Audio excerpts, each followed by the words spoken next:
तो स्वागत है आपका पाठशाला में। आज हम देखने वाले पावर इन एसी सर्किट। हम यहाँ पे पावर पे बेसिकली फोकस क्यों कर रहे हैं, क्योंकि हमने देखा है कि एसी सर्किट में जो ईएमएफ होता है और जो करंट होता है उनके बीच में कुछ फेज़ का लैग होता है। कोई आगे चल रहा होता है तो कोई पीछे चल रहा होता है। ये बातें क्लियर है। तो वही चीज़ को हम मानते हुए यहाँ पे पावर का डेरिवेशन करना चाहते हैं। डन। तो जैसे कि हमें पता है कोई भी सर्किट में पावर क्या होता है, पावर क्या होता है, बेसिकली हमें पावर का फॉर्मूला पता है। पावर होता है वर्क डन अपॉन टाइम। लेकिन यहाँ पे पॉइंट ये है कि यहाँ पे जो एसी करंट होता है ना, वो क्या होता है, ऐसा साइनोसोडियल होता है। वो क्या होता है, एक साइकिल में होता है। तो बेसिकली हम जब एसी में पावर निकालेंगे तो हम क्या लिखेंगे, work done in one complete cycle, ठीक है, डिवाइडेड बाई आपका टाइम पीरियड या फिर total time. Done. Time period मतलब एक ही साइकिल के लिए निकाल रहा है तो टाइम पीरियड टी। क्या हमें यहाँ तक बातें क्लियर है। अब वर्क का फॉर्मूले को हम कैसे निकालें, जैसे हमें पता है पोटेंशियल क्या होता है, वर्क डन अपॉन चार्ज। इसी को अगर मैं ईएमएफ के टर्म पे लिखूँ तो ईएमएफ इजिकल टू क्या हो जाएगा आपका, वर्क डन अपॉन चार्ज। क्या है, बातें क्लियर है। मैक्सिमम, ठीक है, E naught maximum charge Q naught. Done. तो यहाँ से अगर मैं निकालूँ work that is equal to E into Q naught. यहाँ पे जो वर्क होता है, जो एसी जो वर्क करता है, क्योंकि हमें एसी का ग्राफ पता है, ऐसा बनता है, तो यहाँ पे वर्क क्या करता है, हर एक टाइम में अलग अलग वर्क करता है। कभी तो वर्क करता भी नहीं, जीरो करता है। डन है। तो हमें क्या पता है, वेरिएबल वर्क करता है। तो हम लोग इसको डिफ्रेंशिएट कर लेते हैं कि वेरिएबल वर्क कितना हो रहा है। तो कितना आएगा यहाँ पे, ई अपना Q not divided by D T. तो अगर हम लोग देखें तो D W by D T equal to E into Q not by D T क्या हो जाएगा, आई नॉट बन जाएगा। क्या है, बातें क्लियर है। तो यहाँ पे डी डब्ल्यू कितना आ जाएगा हमारे पास, E not I not D T. क्या है, बातें क्लियर है। तो हमें कंप्लीट वन साइकिल के लिए वर्क निकालना है, तो इंटीग्रेट करेंगे 0 टू टी डी डब्ल्यू। ये हमें क्या दे देगा, कंप्लीट वन साइकिल का वर्क दे देगा। और यहाँ पे भी इंटीग्रेट करना होगा, फिर लेफ्ट हैंड राइट हैंड दोनों में इंटीग्रेट होता है। तो E not I not D T. क्या है, बातें हमें क्लियर है यहाँ तक। तो फर्दर डेरिवेशन को आगे बढ़ाते हैं। जो हमारा पावर है, work done in one complete cycle, कितना वर्क होता है, ए वाला वर्क होता है, दैट इज आपका 0 to T E not I not D T divided by complete time T. ये बातें क्लियर है।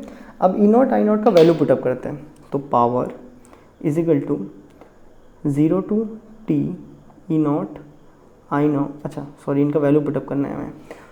अच्छा ई इंटू आई लगते, ई नॉट नहीं रखते, चलो ई इंटू आई, तो नॉट बाद में डाल देंगे, सिंपल कोई वैल्यू डाल देते ई इंटू आई। तो अभी जैसे ई का वैल्यू हमें पता है, ई क्या होता है, ई का वैल्यू क्या होता है, E naught sine omega T. Done. हम जनरली मानते हैं कि पोटेंशियल पहले आता है, उसके बाद धीरे धीरे करंट डेवलप होता है। Potential is the driving force या फिर कॉज, और जो क्या कॉज करता है, करंट को कॉज करता है। और यहाँ पे करंट को लिखेंगे तो क्या आ जाएगा, आई नॉट साइन ओमेगा टी, और साथ में मानेंगे कुछ फेज़ है और वो पीछे चल रहा है। क्या है, बातें क्लियर है। और साथ में यहाँ पे डी टी। तो हमने लिख दिया ई का value E naught sine omega T, I का value I naught sine omega T, साथ में उसका फेस जो कि पीछे चल रहा है, क्योंकि करंट पहले क्या बोलते हैं, पोटेंशियल पहले अप्लाई होगा, फिर आपका करंट रन होगा। ये बातें क्लियर है। तो यहाँ पे जो भी आपको कांस्टेंट टर्म दिख रहा है सबको बाहर निकालो, E naught constant I naught constant term है, इनको बाहर निकालते हैं। तो अंदर क्या बच जाएगा हमारे पास, इंटीग्रेशन, और यहाँ पे 1/t है ना, उसको भी बाहर निकाल देते हैं। तो यहाँ इंटीग्रेशन क्या बचेगा, बेसिकली साइन ओमेगा टी, और यहाँ पे साइन ओमेगा टी प्लस 5, अच्छा -5, और साथ में डी टी। क्या है, बातें क्लियर है। तो यहाँ पे फर्दर डेरिवेट करेंगे तो power is equal to E not I not by T. क्या है, बातें क्लियर है, E not I not by T. यहाँ पे आपका integration 0 to T sine omega T को ऐसे ही लिख देंगे। डन। और यहाँ पे जो साइन ए प्लस साइन ए माइनस साइन बी का फॉर्मूला है, इसको निकालेंगे। तो साइन ए माइनस साइन बी क्या होता है, sign A cos B minus cos A sine B. क्या है, बातें क्लियर है। तो जैसे कि हमें पता है कि फेज़ एक कांस्टेंट वैल्यू होता है, as phase is a constant value, phase is a constant value, phase एक कांस्टेंट वैल्यू है। तो क्या हम लिख सकते हैं यहाँ पे कि फेज़ वाली चीज़ें बाहर निकाल देंगे। क्या है, बातें क्लियर है। और यहाँ पे डी टी तो है ही इसका। डन है। तो यहाँ पे बाकी पार्ट करते हैं। तो P is equal to E not I not by T integration को डाल रहा हूँ मैं अंदर में, ठीक है, इंटीग्रेशन मल्टीप्लाई करूँगा तो साइन ओमेगा टी, तो क्या आ जाएगा आपके पास साइन स्क्वायर ओमेगा टी और एक कॉस फाई बाहर, डन। तो यहाँ पे लिखते हैं 0 to t sine square omega T, cos phi को नेक्स्ट स्टेप में बाहर निकाल देंगे, फिर कॉस फाई डी टी, एक पार्ट कर दिया।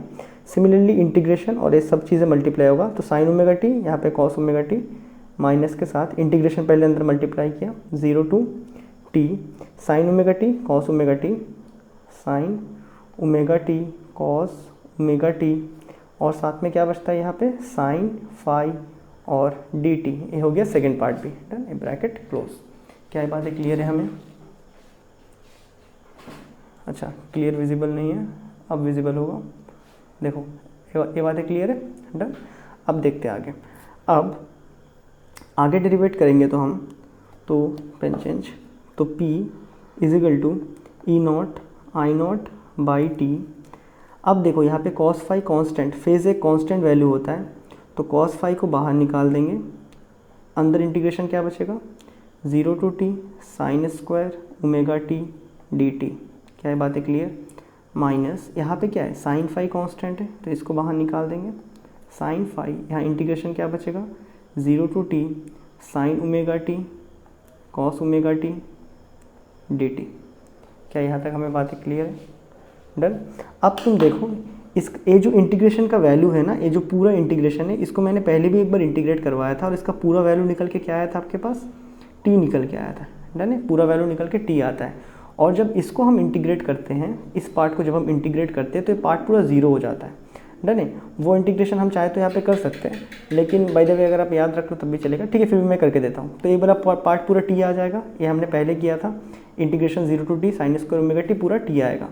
जब इस पार्ट को इंटीग्रेट करेंगे तो इसको करते हैं, ठीक है, तो पहले लिख देते हैं P is equal to E not I not by T, कितना आ जाएगा कॉस फाई, इसका इंटीग्रेशन आ जाएगा t, इस पार्ट का इंटीग्रेशन इसमें इसको बेसिकली हम ऐसे करेंगे तो साइन फाई को यही रख देंगे।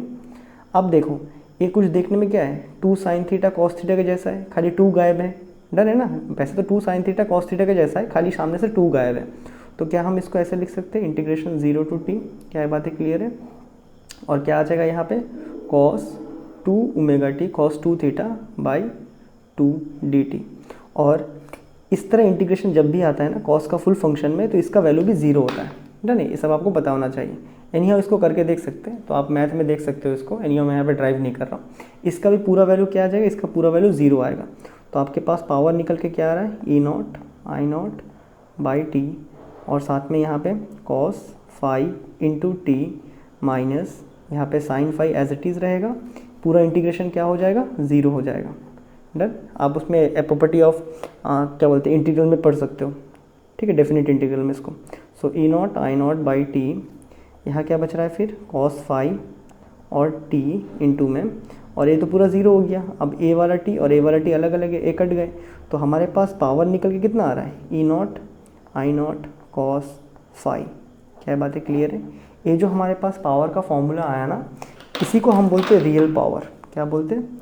Real power, real power in AC, power in AC. याद रखना हमारे पास जो पावर का ऐसे फॉर्मूला दिया है ना, जो सिंपल फॉर्मूला जो हमें पता है पावर का, वो क्या है हमारे पास ई आर एम एस या फिर E naught into I R M S या फिर आई नॉट, ये फॉर्मूला हमें पता है, डन है। पावर का हमें एक और फॉर्मूला पता है, तो फिलहाल इस जो फॉर्मूला हमारे पास ड्राइव हुआ इसी को हम बोलेंगे रियल पावर इन एसी। और नेक्स्ट वीडियो में जहाँ पे हम डेरिवेशन करेंगे पावर फैक्टर का, तो वहाँ पे मैं आपको कैसे रियल पावर और अपेरेंट पावर जो हमें दिखता है उसके बीच में रिलेशन है उसको मैं वहाँ पे समझा दूंगा, ठीक है। तो तब तक के लिए गुड बाय, और मैं मिलता हूँ आपसे नेक्स्ट वीडियो में।